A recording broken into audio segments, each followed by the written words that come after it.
আসসালামু আলাইকুম রহমতুল্লাহ। আসসালামু ওয়া রাহমাতুল্লাহি ওয়া বারাকাতুহু। জি বলেন।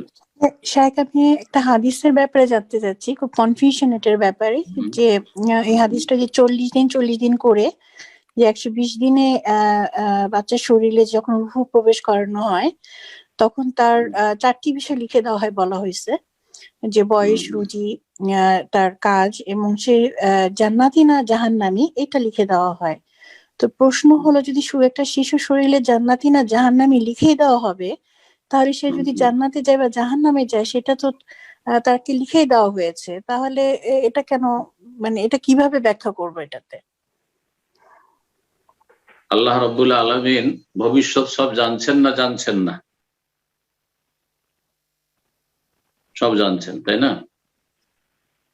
তো আমাদের লাস্ট ফলাফলটা, আমাদের কর্ম কোন দিকে যাবে সব জানছেন।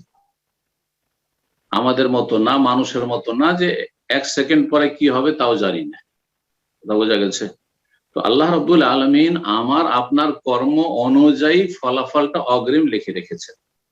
আল্লাহ লিখে রেখেছেন বলে বাধ্য না। আর আমরা প্রত্যেকেই হাড়ে হাড়ে টের পাচ্ছি যে আমরা কিন্তু স্বাধীনভাবে চলাফেরা করছি।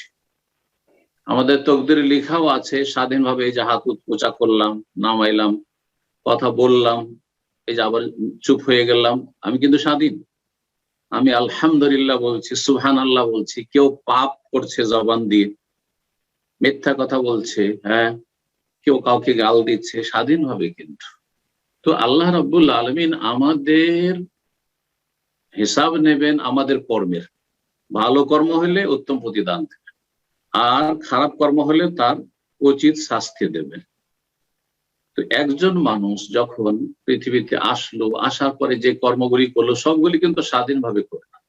স্বাধীনভাবে করে শেষ পরিণাম যেটা হবে সেটা অগ্রিম লেখা আছে, আল্লাহ লিখে রেখেছেন। এই জন্যই বাধ্য এমন নয়। এটা তো কাদরিয়া, যারা তকদিরকে অস্বীকার করে, একদিকে তকদিরকে অস্বীকার করেছে কাদরিয়া, আর আরেকটা হচ্ছে জাবরিয়া। আপনি যেটা বলে এটা জাবরিয়া, মানে আমরা হচ্ছে পাথরের মতো, আমি পাথরের মতো, আপনারা পাথরের মতো। এখনই স্বাধীনভাবে অনলাইনে এসেছেন, স্বাধীনভাবে অনলাইন থেকে ধরেন আপনার প্রশ্ন করে হয়তো আপনার ব্যস্ততা আছে, আপনি চলে গেলেন, অথবা শেষ পর্যন্ত কি আবার শেষ পর্যন্ত থাকলেন। আমি যতক্ষণ ইচ্ছা আপনাদের সামনে কথা বললাম আর তারপরে উঠে গেলাম। তো স্বাধীনভাবে আমরা চলাফেরা করছি।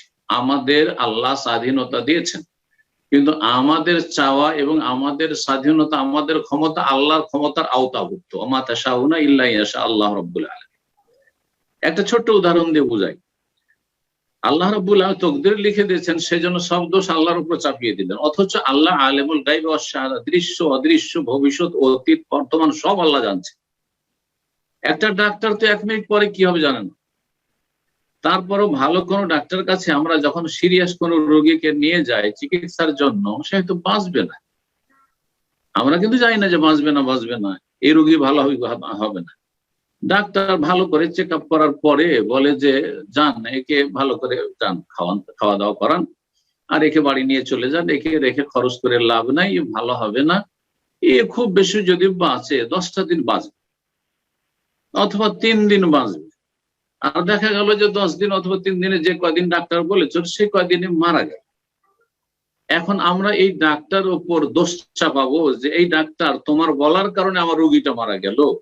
না, বলবে যে এই ডাক্তার তো অনেক ভালো ডাক্তার, বড়ই পারদর্শী ডাক্তার, এত ভালো ডাক্তার যে বললো যে এই রোগী ভালো হবে না, 10 দিনের বেশি বাঁচবে না, 10 দিনে মারা গেল আমার রোগী। আমরা প্রশংসা করছি।